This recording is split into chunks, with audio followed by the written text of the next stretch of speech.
Un cordial saludo para todos los presentes, en especial para las directivas de la Fundación, para el señor presidente, el doctor Simón Yunes, para la señora rectora de la Fundación, la doctora Clemencia Bonilla, para los profesores Camargo y Martínez, muchas gracias por la cordial invitación, para todos los panelistas, conferencistas nacionales e internacionales y para todos los presentes. Sin duda es para mí un grato honor poder participar en estas cuartas jornadas, este cuarto Congreso Internacional de Derechos Humanos.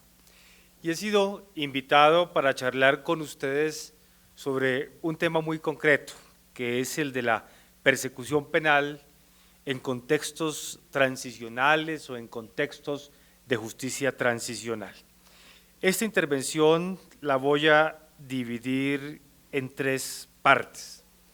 En una primera parte me referiré de forma muy genérica a la forma como hoy en día se estructuran las organizaciones criminales, para luego insistir en que el desvertebramiento de estas organizaciones criminales solo puede ser posible en la medida en que hagamos investigaciones macroinvestigaciones, es decir, investigaciones de contexto, y luego analizaré un poco qué significa una investigación de contexto, cómo se construye un contexto, para qué sirve un contexto y cómo podemos utilizar ese contexto en un proceso penal. El punto de partida de la intervención es claro: una verdadera y efectiva investigación penal tiene hoy en día que superar la forma tradicional de investigación penal que por lo menos ha venido siendo tradicional en Colombia, y es la investigación del caso a caso. Nosotros en Colombia hemos venido haciendo investigaciones penales a lo largo de los últimos años, casi siempre enfocados en una denuncia, en una querella, en una petición especial que se nos hace a la Fiscalía, y a partir de esa noticia criminal empezamos a realizar investigaciones. Sin embargo, cuando se trata de investigar la criminalidad organizada, que es la criminalidad propia de la criminalidad que debe ser investigada en los procesos de justicia transicional, es donde nosotros hemos advertido que la metodología tiene que cambiar totalmente, y por eso, haciendo honor a el título y la solicitud que me han hecho para charlar sobre persecución penal en contextos de justicia transicional o en contextos transicionales, el punto de partida va a ser claro, es decir, para poder hacer una investigación seria debemos nosotros avanzar mucho más allá de la investigación del caso a caso y propender por una investigación macrocriminal y de contexto. Las nuevas organizaciones criminales de hoy en día se caracterizan por que son organizaciones que se encuentran atomizadas y muchas veces que actúan ya no como tradicionalmente nosotros estamos acostumbrados a entenderlas de forma jerárquica, vertical, sino que muchas veces estas organizaciones, las de la delincuencia moderna, actúan es precisamente en sentido horizontal, es decir, muchas veces no se sabe quién es la cabeza de esa organización, y por eso parecería que son organizaciones desestructuradas, pero por el contrario, lo que demuestra estas nuevas formas de criminalidad y estas nuevas formas de organizaciones criminales es que son organizaciones precisamente de la moderna criminalidad. Nosotros tal vez hemos estado acostumbrados a que las organizaciones criminales que conocemos, la guerrilla, por ejemplo, o los grupos paramilitares, son organizaciones que tienen una estructura jerárquica vertical, donde hay unos comandantes, donde hay unos jefes de frente, donde hay unas órdenes que se imparten y que discurren tal vez de forma horizontal por toda la organización. Pero si miramos la organización moderna, criminal moderna, ella va mucho más allá de esa forma tradicional vertical, y como les digo, nosotros creemos que hoy en día la criminalidad organizada ya no se estructura de esa forma, sino casi quisiera parecer como atomizada, como desestructurada, pero como les digo, es tal vez la forma más organizada con mayor poder de impacto en la sociedad. Como ejemplo de redes criminales o de criminalidad organizada, podemos encontrar en un primer momento, si queremos hacer alguna clasificación, a la delincuencia organizada común, delincuencia que, como todos sabemos, persigue principalmente el lucro económico a través de diversas actividades delictivas. Pensemos, por ejemplo, en las organizaciones que se dedican al tráfico de drogas, a la prostitución, al contrabando de armas, solo para mencionar unos ejemplos. Esta es una forma de esas organizaciones criminales o de redes criminales, pero hay otras como por ejemplo las que podríamos denominar nosotros casi como de tipo mafioso. Nosotros asociamos generalmente el término de mafioso para referirnos al tema del narcotráfico. Sin embargo, es un término mucho más amplio, que lo que busca al final de cuentas esa organización es infiltrarse en el poder estatuido del Estado e intentar dominarlo muchas veces, y no quiere estas organizaciones sustituir el poder del Estado, sino más bien infiltrarlo a través de mecanismos que permitan, por ejemplo, el control de puntos claves por medio de personas vinculadas de alguna forma directa o indirectamente a la organización. Por ejemplo, aquí hacemos referencia a la corrupción de los funcionarios o responsables o personas que tienen algún poder político. Es decir, estas organizaciones son redes de delincuencia que podríamos nosotros denominar, más allá de crimen organizado, algo de tipo mafioso. Pero también existen las que conocemos, organizaciones terroristas. También conocemos el terrorismo estatal o incluso paraestatal, que se presenta generalmente cuando es el mismo Estado el que desarrolla actividades criminales, cosa que nosotros precisamente en estas épocas de conflicto en Colombia, en estos 60 años o más de conflicto armado y todo lo que hemos sufrido con la guerrilla y con los paramilitares, sabemos que ha existido un terrorismo también de parte del Estado. Sin embargo, creemos nosotros y hemos identificado que estas redes criminales son redes criminales que se articulan a través de las interacciones de varios individuos y que esas interacciones tienen diferentes características. Estas redes criminales se interactúan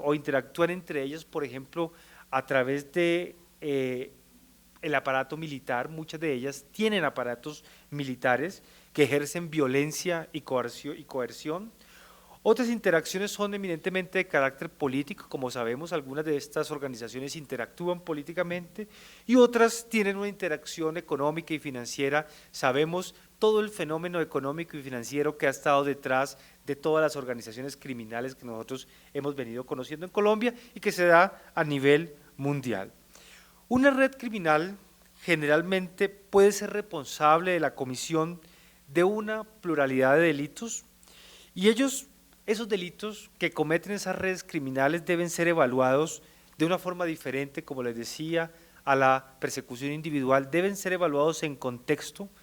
¿Para qué? Para poder develar cuál es dicha estructura y muchas veces la forma como esas estructuras operan. Por eso, para poder abordar con solvencia una investigación de una red de estas o de una organización criminal, debe analizarse en primer lugar la estructura,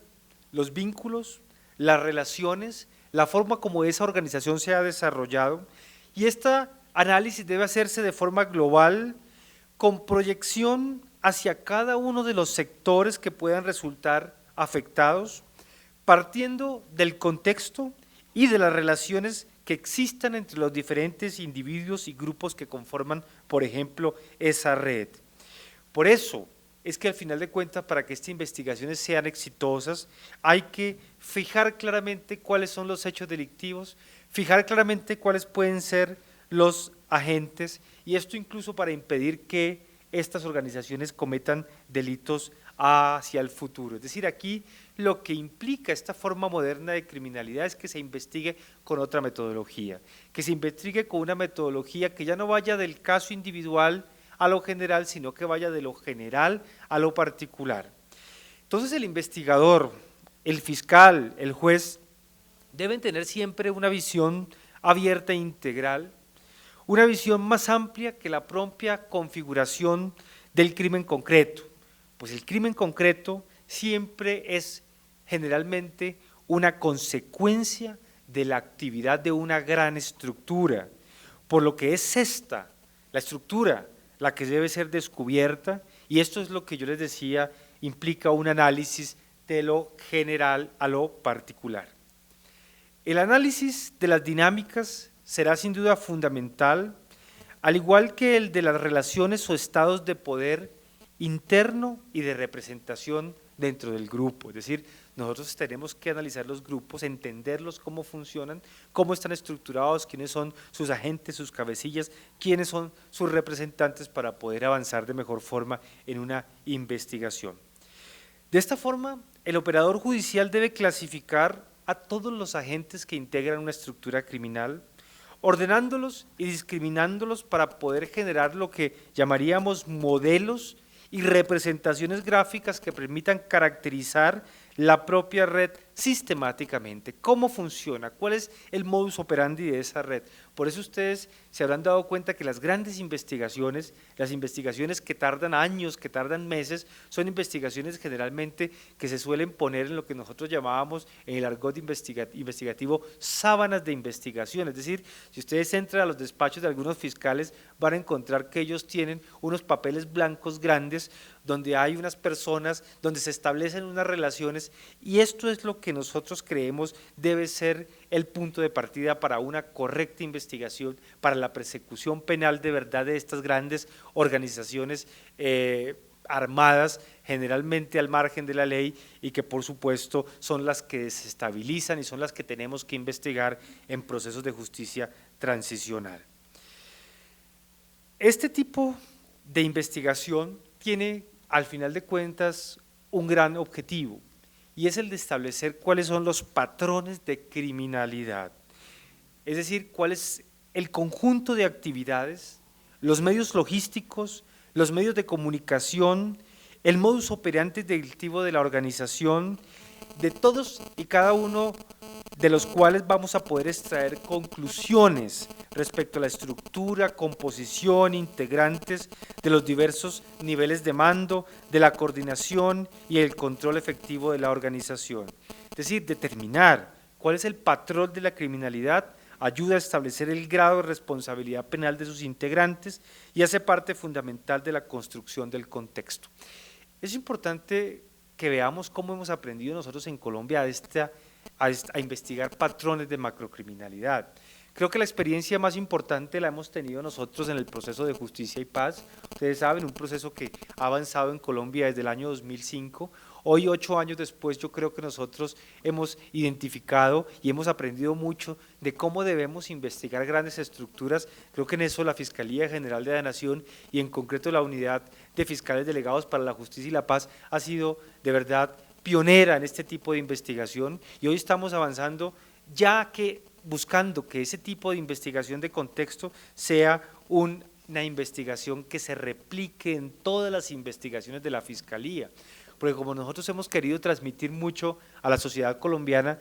el hurto, por ejemplo, callejero, que se da de un celular, no siempre o casi nunca es un hurto que se puede entender como un delito individualmente considerado. Existe un hurto de celular tal vez porque existe toda una mafia, porque existe toda una organización que se dedica tal vez a comercializar ilegalmente estos celulares robados. Entonces, nosotros si analizamos cada hecho individual por aparte, esa investigación no siempre va a poder ofrecer el resultado, porque tal vez en algunos casos podamos ofrecer algún resultado a esa víctima, pero tal vez es mucho más importante que juntemos, por ejemplo, todas esas denuncias que se dan por el hurto de un celular para saber cuál es la dinámica, el modus operandi, cuál es el patrón de criminalidad en ese caso concreto, si el hurto se realizó, por ejemplo, solo por las noches, si se realizó en un sector de la ciudad determinado y a ver si de pronto en la medida en que la información se tiene de todas esas denuncias podemos saber cuál es el modus operandi de ese patrón. Seguramente vamos a poder desarticular esa banda, esa organización criminal de una forma mucho más fácil y por ende darle el resultado que quiere la persona individual en el hurto del celular. Porque es que yo recuerdo que cuando nosotros en la Fiscalía lanzamos nuestra política de priorización se nos criticó mucho diciendo entonces ya no se va a investigar el hurto del celular. Y esto, pues nada de esto es lo que nosotros en la Fiscalía ahora con este cambio de modelo que estamos exponiendo y que cada vez que tenemos la oportunidad como el día de hoy exponemos, es lo que queremos hacer. Queremos es cambiar esa concepción investigativa porque hay delitos que tal vez se pueden investigar individualmente. Tal vez los homicidios, por ejemplo, son delitos que tradicionalmente, si son homicidios pasionales, si son homicidios que responden, por ejemplo, a vendetas familiares, son tal vez casos que pueden ser investigados individualmente, pero hoy el homicidio también puede estar inmerso en toda una organización criminal y eso es lo que nosotros creemos que debemos nosotros impulsar en la investigación criminal dentro del país. De manera que el análisis de patrones de criminalidad permite clasificar, ordenar y analizar los tipos de agentes involucrados, identificar características sistemáticas como, por ejemplo, cómo se interrelacionan esas personas, cuál es la interrelación entre los que intervienen directamente en el hecho y quienes apoyan, tal vez financiando. Eso es algo muy importante. Nosotros, incluso en el mismo proceso de justicia y paz, hemos avanzado muy poco en la judicialización de quienes han financiado o quienes financiaron a los grupos de autodefensa. Se ha hecho mucho frente a las personas que se desmovilizaron. De todo ese proceso nosotros hemos calculado que hay unas 12.000 compulsas de copias, es decir, 12.000 casos que deberíamos nosotros abordar y allí se encuentra mucho de eso, por ejemplo, de la financiación. Esos grupos operaron en algunas regiones en connivencia con empresas, tal vez, con algunos agentes que financiaron todo ese proyecto paramilitar. Ese proyecto paramilitar también financió muchos otros proyectos de carácter económico y político, y yo creo que solo cuando nosotros podemos develar esas relaciones es que podemos nosotros avanzar en esas investigaciones. Esta investigación nos permite también determinar niveles diferenciales de responsabilidad y de participación efectiva. No todo el mundo responde por todo. No todo el mundo, no todo hechos puede ser imputado a todo el que interviene. Nuestro Código Penal, ustedes saben, parte de la existencia de un concepto de autoría y participación donde yo tengo que diferenciar qué fue lo que hizo cada persona para poderle ser imputado. En este análisis será fundamental encontrar las redes de apoyo o colaboración de esas redes criminales. Me refiero a aquellas que colaboran en la obtención u ocultamiento de recursos, ya sean recursos económicos, políticos, alimenticios, medicinales, etcétera. Tenemos que intentar llegar a esas redes que ayudan en la consecución de información, en la vigilancia de las personas, en la vigilancia de bienes o instalaciones, en la construcción, acondicionamiento, cesión o utilización de alojamientos y depósitos. ¿Ustedes creen que todo un proyecto guerrillero puede darse sin salud, por ejemplo? Nosotros sabemos y sabemos en nuestras investigaciones que hay unas redes muy concretas de prestación de servicios de salud a grupos organizados al margen de la ley. Y si nosotros no investigamos esta forma de criminalidad macro en forma de red, con todas estas variables nunca vamos a poder saber quiénes fueron, por ejemplo, los colaboradores en todos estos aspectos.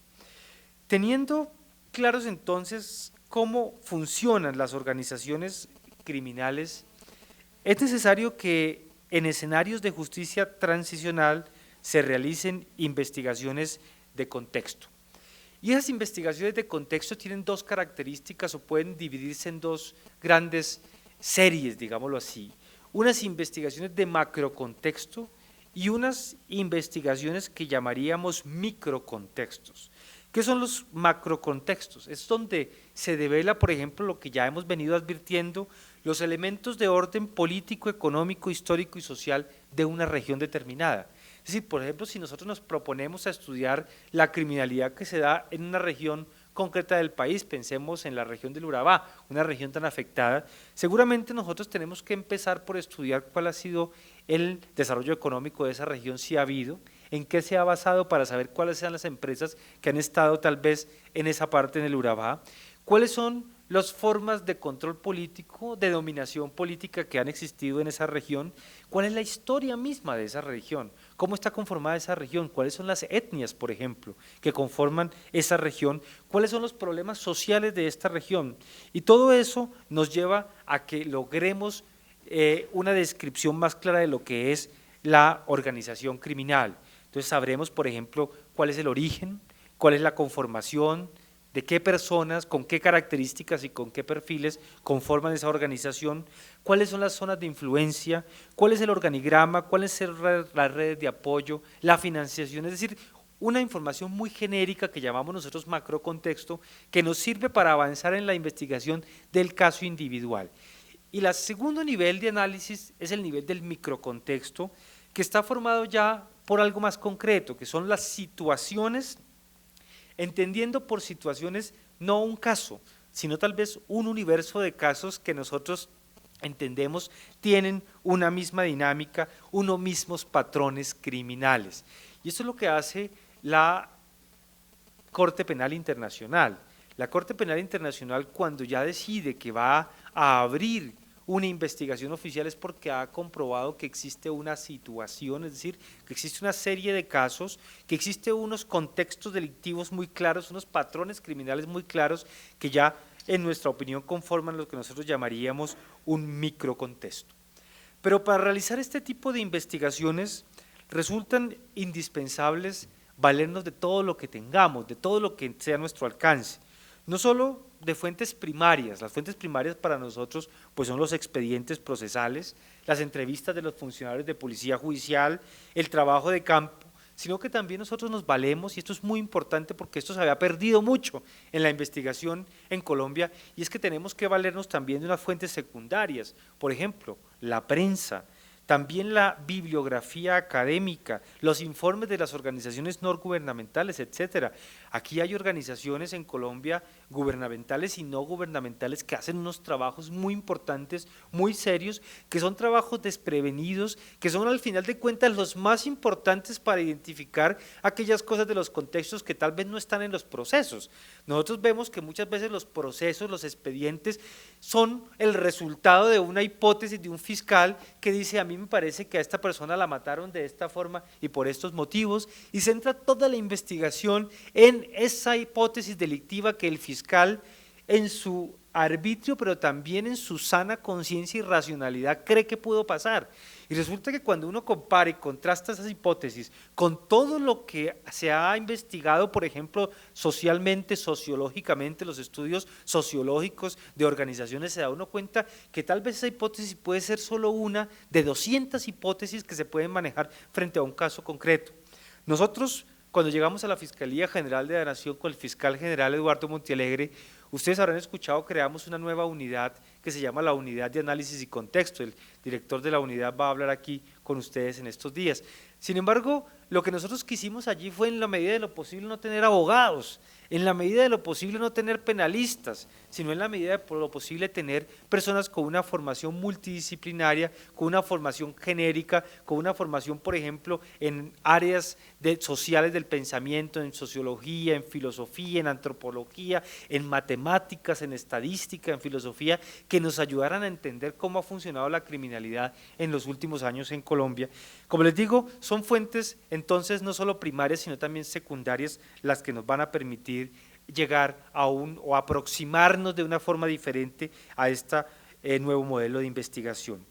Entonces, eso significa que un contexto es más que la sumatoria de unos elementos. Un contexto es un producto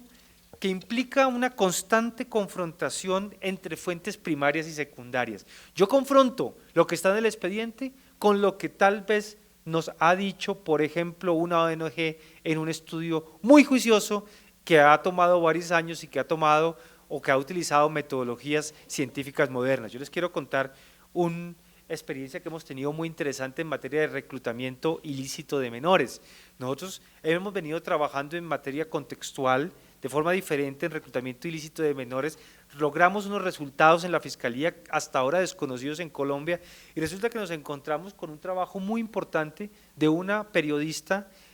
abogada, jurista, socióloga, politóloga, que había hecho un trabajo muy serio sobre el reclutamiento ilícito, y al contrastar nosotros nuestra investigación con esta investigación, encontramos que íbamos en el camino correcto, pero que no hemos obtenido sino tal vez solo el 30 o el 40% de las conclusiones que ella o que esa persona había obtenido y que para nosotros resultaron en ese momento lógicos y claramente y contundentes. Entonces yo creo que construir un contexto implica precisamente eso, someter a consideración nuestras posiciones internas procesales y contrarrestarlas con esas fuentes secundarias. El contexto también puede contener diversos productos. Yo de un contexto puedo, por ejemplo, obtener diagramas, flujogramas, estadísticas, puedo hacer una cartografía social, mapas, puedo hacer análisis de redes criminales, puedo analizar diferentes formas de discurso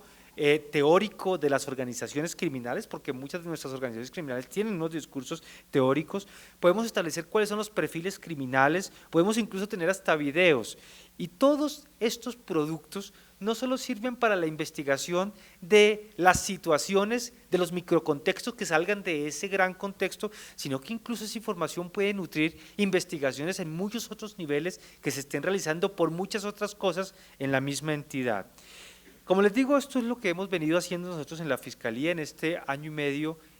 a través de esa estrategia de priorización y de investigación inteligente, pero la gran discusión que hay en torno a la investigación contextual es cómo nosotros podemos introducir esto al proceso, este contexto, porque claro, ustedes me dirán, ¿cómo podemos nosotros hacer valer esos contextos como prueba dentro de un proceso penal? Esa es una pregunta enorme, una gran pregunta que nosotros nos hemos planteado en la Fiscalía y a las cuales le hemos empezado a dar soluciones, porque lo primero que tenemos que preguntarnos es ¿para qué sirve un contexto? Y cuando sepamos para qué sirve, cuál es la utilidad, vamos a saber por qué y cómo lo debemos nosotros incorporar a un proceso. Lo primero que el contexto aporta es una hipótesis investigativa que nos permite a nosotros dirigir una investigación ya no a partir de un resultado minúsculo, sino de un resultado grande. Y eso es importante en materia de justicia transicional, porque en materia de justicia transicional nosotros tenemos que imputar, son crímenes internacionales, es decir, en materia de justicia transicional no se imputa ni el hurto, ni la falsedad, cosas que, tengo que decirlo, se imputaron al principio aquí en Colombia cuando se empezó a desarrollar la Ley de Justicia y Paz porque estábamos aprendiendo a hacer esto, pero cuando hablamos de imputaciones en materia de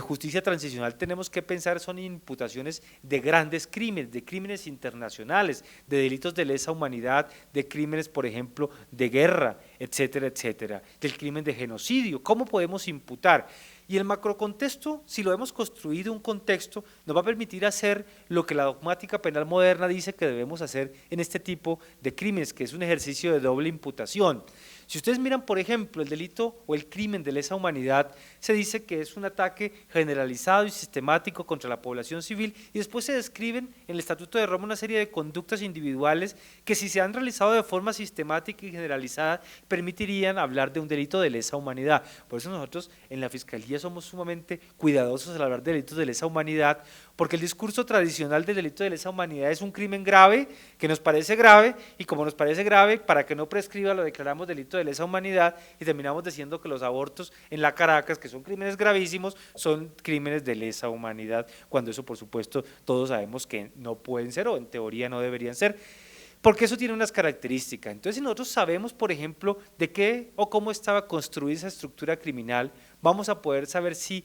tenía o se dieron ataques sistemáticos y generalizados, si esos se realizaron contra la población civil, y eso solo lo permite establecer si hay una investigación de contexto y no la investigación sobre si esa persona torturaba o no torturaba, si hubo secuestro o no hubo secuestro. Entonces miren ustedes que esa investigación permite imputar crímenes internacionales, que es lo propio de la justicia transicional. Nosotros decimos, le imputamos al grupo estas conductas que se cometieron de forma sistemática y generalizada y además imputamos a la persona el crimen individual. Para eso es importante el contexto. El contexto también permite asociar casos, eso es muy importante.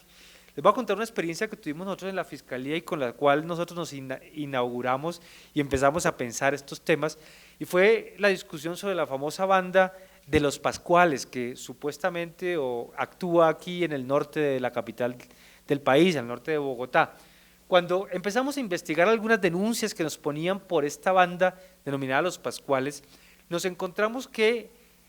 después de construir el contexto, resultamos que había 17 denuncias penales aisladas que estaban siendo analizadas por 17 fiscales diferentes, con 17 investigadores de policía judicial diferentes, investigando una banda criminal o un hecho diferente de la banda criminal. Entonces miren ustedes que cuando uno sabe cómo se dio un patrón de criminalidad, cómo se dio un contexto, vamos a permitir asociar casos, no solo que tengan o estén directamente relacionados con ese hecho, sino muchos otros casos que tienen relación. Por ejemplo, nosotros en materia de magnicidios, ustedes saben que en Colombia seguimos investigando magnicidios de más de 20 años, que no hemos sabido todavía quién ha matado a quién, y desde que empezamos a hacer este análisis de magnicidio en investigaciones contextuales, nos hemos dado cuenta que para ocultar algunos de esos magnicidios se han sucedido en estos 20 años otro tanto, es decir, muchos otros homicidios o delitos para lograr o permitir ocultar ese magnicidio. Y esos casos también estaban investigados por aparte, los tenían unos fiscales aparte en diferentes regiones del país, y solo cuando uno dice, vamos a investigar por qué se dieron estos magnicidios. Nosotros, por ejemplo, hemos encontrado, y esto ya lo puedo decir porque es de público conocimiento, hemos encontrado unas relaciones contundentes entre los homicidios de Luis Carlos Galán, de Bernardo Jaramillo y de Pizarro. Y ustedes se imaginarán, pero si son personas, uno perteneciente a el nuevo liberalismo, otro que pertenecía a la UP y otro que pertenecía a el M19. Y hemos nosotros comprobado que esos 3 magnicidios tienen patrones de criminalidad comunes y que muchos delitos se han venido dando después de esos para ocultar esos crímenes. Entonces miren ustedes que aquí hay una clara posibilidad de asociar casos. También esto nos permite detectar individuos de una red criminal que no habían sido judicializados. Es decir, claro, cuando uno por supuesto amplía el espectro de investigación, pues va a tener muchas más personas para judicializar. ¿Qué permite también el contexto? Elaborar un programa metodológico correcto, es decir, los fiscales, ustedes saben, tienen que elaborar un programa metodológico para investigar, cómo van a dirigir, cuál hipótesis y con base en qué van a investigar. Si nosotros ya tenemos un contexto claramente elaborado, vamos a tener la posibilidad de elaborar un programa metodológico correcto. Muchas veces, y nosotros hemos criticado eso mucho al interior de la Fiscalía, porque como ustedes se dan cuenta, nosotros somos los primeros críticos de la actividad de la Fiscalía, porque solo cuando uno puede ser crítico con uno mismo, puede mejorar y puede avanzar en la búsqueda de soluciones, como muchas veces los fiscales para decir que realizan un programa metodológico dicen, pues a mí se me ocurre que esto pueden ser 5 delitos y entonces disparan a investigar a una persona por 5, 6, 7 y 8 delitos sin que esos delitos tengan de verdad alguna relación y eso pues tiene un efecto muy grave para los derechos fundamentales de la persona investigada, que le están diciendo, pues a mí me parece que usted de pronto sería autor de un lavado de activos. Entonces imagínese usted ser autor de un lavado de activos o ser autor de un delito mucho más grave tal vez que el que cometió. Entonces hay que saber hacer programas metodológicos y esos programas metodológicos se pueden hacer solamente si se hacen contextos. Ahora, los contextos también permiten construir la teoría del caso, ¿no? Eso, y defender la teoría del caso ya en el juicio. Pero la discusión, como les decía, es cómo nosotros introducimos estos contextos en el proceso penal. ¿Esto qué tipo de prueba es? Algunos dicen que se trata de una prueba documental, otros dicen esto es una prueba testimonial, y creo que la opinión dominante y que nosotros al final de cuentas estamos sosteniendo es que se trata al final de cuentas de una prueba pericial, es decir, la construcción del contexto y la forma como el contexto debe ser introducida al proceso penal es de la forma como se introduce una prueba pericial. Porque es que estos contextos son estudios y análisis científicos que son construidos sobre la base tanto de hechos que se han logrado evidenciar en el proceso, como del propio conocimiento especializado del perito, es decir, cuando nosotros utilizamos filósofos, politólogos para construir un contexto, nosotros estamos utilizando un conocimiento especializado, para lo cual, por supuesto, estas personas lo que hacen es que emiten conceptos que se basan en evidencia demostrativa. Pero si esto lo consideramos nosotros como una prueba pericial, y el contexto va a servir para defender una teoría del caso, pues el contexto debe poderse contradecir en el proceso penal. Los sujetos procesales frente a los cuales se va a hacer valer ese contexto, tienen que tener la posibilidad de saber cómo es que se viene investigando. Es decir, esta forma de investigación de contexto tiene que ponerse a disposición de todos los sujetos procesales. Ellos tienen que poder conocer y controvertir ese contexto, conocer y controvertir las fuentes primarias y secundarias. Eso es parte, digamos, de la igualdad de armas que se espera en un proceso penal. Y también, incluso, eso es muy importante, los que están siendo investigados tienen que tener la posibilidad de construir su propio contexto. Eso lo permite el sistema penal oral acusatorio. Si bien el contexto no es un instrumento que permite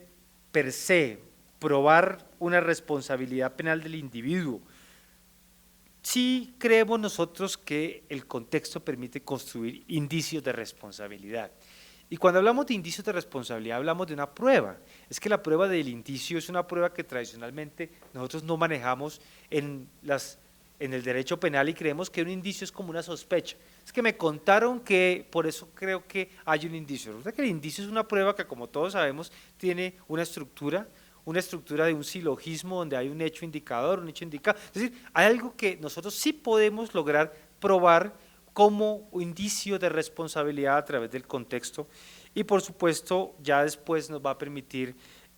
avanzar en el esclarecimiento de la verdad histórica. Yo creo que es muy importante entender que en los procesos de justicia transicional las investigaciones tienen que poder permitir esclarecer la verdad y es mucho más fácil y hay mucha más verdad si nosotros hacemos grandes investigaciones, macroinvestigaciones, que si hacemos la investigación en concreto. También no me cabe duda que el contexto es una garantía de no repetición, pues porque si nosotros logramos desvertebrar los aparatos organizados de poder criminales, se logran sin lugar resultados a largo plazo, por ejemplo, que se desarticulen, se desvertebren estas organizaciones, pero además que las víctimas puedan ver satisfechos sus derechos, por ejemplo, volver a sus tierras cuando se tratan de delitos que hayan implicado algún desplazamiento. Quisiera concluir con las siguientes consideraciones.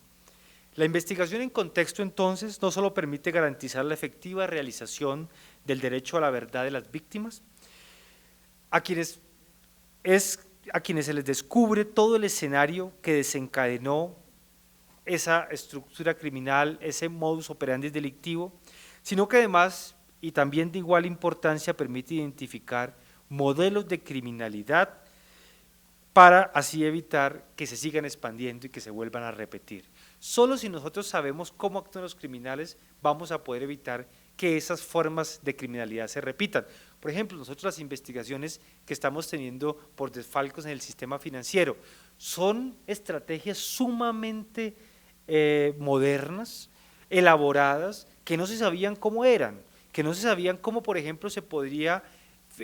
manipular una acción a través de la manipulación de su precio, a través de la compra y reventa de las acciones entre las mismas personas, el famoso caso de Interbolsa. Pero como eso no se conocía qué estaba pasando, pues eso era como una forma de criminalidad generalizada que no se había desarticulado y como ya sabemos, pues sabemos que esa forma de criminalidad hoy en día ya no se está utilizando porque ya las autoridades saben que eso está pasando con las diferentes o con muchas acciones que circulan en el sector bursátil. Si bien es cierto la investigación en contexto es mucho más complicada que la investigación común a la que venimos estando acostumbrados e implica invertir más recursos económicos, humanos, logísticos, etcétera, también lo es que se trata de algo que en términos pragmáticos podríamos denominar como una inversión, en la medida en que se estarán desmantelando estructuras criminales y por ende ahorrándose muchas más investigaciones futuras que hubiesen implicado el desgaste de muchos más recursos. Es decir, si investigamos bien, con buena gerencia, eso al final de cuentas lo que parece caro resulta saliendo mucho más barato. Imagínense ustedes, por ejemplo, qué hubiese pasado si hace 15 años se hubiese realizado este tipo de investigación sobre el fenómeno paramilitar. ¿Cuántas violaciones de derechos humanos no se hubiesen evitado? Esta forma de contexto que veo que en el programa el jefe de la Unidad de Fiscales para la Justicia y la Paz, el doctor Inestrosa, les va a exponer, ha venido siendo de mucha utilidad en este año y medio para sacar adelante el proceso de justicia transicional que se llevó con los paramilitares, el proceso de justicia y paz. Y nos viene tal vez otro proceso la rectora decía que queremos la paz, que vamos, todos los colombianos queremos la paz. Yo creo que además de querer la paz tenemos que buscar la forma de que esa paz también sea una paz jurídica, judicial, y que esa paz judicial la logremos de la mejor forma posible y aplicando todo lo que hemos aprendido en estos 8 años de investigación en justicia y paz, que ha sido uno de los procesos de justicia transicional más importantes, pero como sabemos, no lo hemos concluido, tenemos que seguir avanzando y todavía se nos viene un reto mucho más grande. La papeleta de 5 minutos me la pasaron hace 10, muchas gracias.